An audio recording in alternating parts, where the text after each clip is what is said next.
iyong enteng.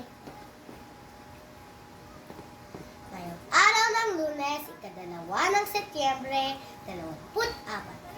Ang direksyon ng hangin ay patungong hilagang kanluran. Magdadala ng ulan sa ilang bahagi ng bansa. Ang hangin ay umaabot sa 100 at 20 kilometro kada oras.